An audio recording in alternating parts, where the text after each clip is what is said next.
आज स्वतंत्रता दिवस है और आज आप जो है महाराष्ट्र के उद्योगपति भी हैं, वहाँ पे भी आपका विद्यालय चलता है। ऐसे में आज अपने गाँव के प्राथमिक विद्यालय में आप मौजूद हैं जी, कैसे आप मन में आया कि यहाँ पे रहना चाहिए? क्योंकि हमने अभी अपने भाषण में कहा ये विद्यालय परिवार यहाँ हमारे गांव की ऐसा समझिए कि मेरे रीढ़ की हड्डी है। मैं पैदा हुआ तो यहीं से सीखा हूँ और यहीं से मैं बला पढ़ा हूँ। तो पढ़ाई भी शिक्षा भी मुझे यहीं से मिली है। यहाँ अगर ये विद्यालय न रहा होता तो शायद उस ज़माने में ऐसी चीज़ें थी कि अगर 2-4 किलोमीटर दूर विद्यालय थे तो वहाँ पे हम जा भी नहीं सकते थे, पढ़ भी नहीं सकते थे। ये विद्यालय ने हमें पढ़ाया लिखा तो हम, जैसे मैंने कहानियों के द्वारा बताया है, हम इस विद्यालय को कभी नहीं भूल सकते। हम कितनी भी ऊंचाई पे चले जाएं, लेकिन इसका मरहम ये जो हमने झेला है ये इस गांव को, वो हम कभी पूरा नहीं कर सकते। तो मरते दम तक हम साथ देंगे।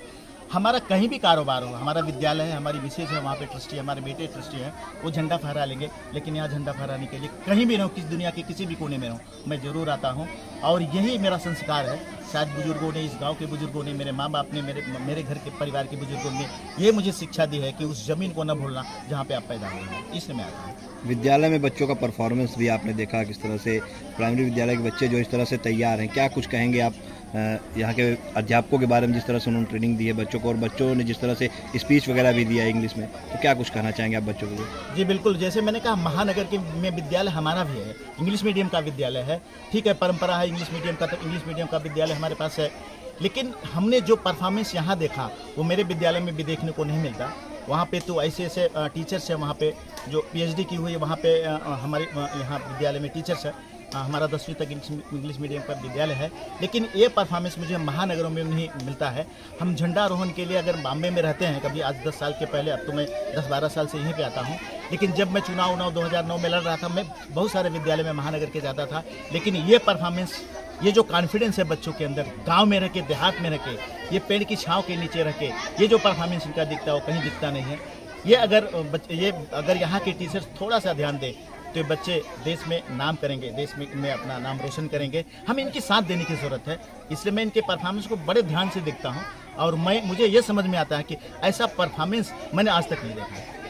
कई कार्यक्रम आपने कैंसिल किया है सिर्फ अपने गांव में ये बच्चों के बीच रहने के लिए, कितना लगाव है आपको इस मिट्टी से? मैंने कहा बार बार, वो आदमी, इंसान को जीने का कोई हक नहीं है जो जहाँ पैदा होता है उस चीज़ को याद न करे। जैसे मैंने वृद्धाश्रम में देखा, अरे वो कमा के सब क्या करेगा, बचा के ही क्या करेगा, एक दिन मरना है। जो अपने माँ बाप को भूल जाता है, उनको छोड़ देता है, उनको ऐसे ही छोड़ देता है, तो मैं ऐसा तो मरना पसंद करता हूँ, तो गांव को छोड़ना पसंद नहीं करता। तो आज मेरे माँ बाप गांव में नहीं हैं, लेकिन मैं भी उसको याद करता हूँ और अपने गाँव में मैं कुछ करना चाहता हूँ। तो ये मेरा रहा। आज मैं अपने माँ बाप का नाम लेके भावुक हुआ हूँ कि शायद मैं वो चीज़ नहीं कर पाया अपने माँ बाप के लिए। तो मैं चाहता हूँ कि मैं यहाँ के बुजुर्गों के लिए, यहाँ के बच्चों के लिए कुछ कर पाऊँ। यही मेरी सोच है। तो इसलिए हम सब कुछ छोड़ के हम यहाँ आ जाते हैं। जब यहाँ आते हैं तो वो चीज़ें मैं अपने माँ बाप में देखता हूँ, वो तस्वीरें मुझे दिखती है जिन्होंने मुझे यहाँ तक इस बरगद के पेड़ के नीचे पहुँचाया है, वहाँ तक शिक्षा दी। अगर वो नहीं शिक्षा देते आज मैं दुनिया में जिंदा न रहता। तो मैं इस चीज़ को याद करता हूँ और जब कभी भी आता हूँ यहाँ पे तो वो चीज़ याद आती है, वो तस्वीर याद आती है। मैं कल लाइट नहीं था, पूरी रात को मैं सोया नहीं हूँ, लेकिन मेरे मकान में लाइट नहीं था, लेकिन मैं इस चीज़ से कभी भी मुकर नहीं सकता कि मैं झंडारोहण करके जाऊँगा। मैं भाग नहीं सकता, मेरे पास सारा सुविधा है लेकिन मैं भाग नहीं सकता। इसलिए मैं भावुक हो गया आपके सवाल से, क्योंकि मेरे माँ बाप का नाम आया जिनको मैं कुछ दे नहीं पाया और आज मैं देने के काबिल हुआ तो इस दुनिया में नहीं रहे, इसलिए मैं भावुक हुआ। उसके लिए भी मैं क्षमा चाहता हूँ कि मैं भावुक हो गया। आज से भावुक होने का समय नहीं है। आज 15 अगस्त का है, आज खुशी का दिन है, तो मैं खुश रहना चाहता हूँ। लेकिन मेरे माँ बाप की जब याद आई, क्योंकि अगर वो ना होते तो मैं दुनिया में ना होता, इसलिए स्वाभाविक था मेरे आँख में आंसू आना। तो उनका जब भी नाम लेता हूँ तो मेरे आँख में आंसू आ जाते हैं।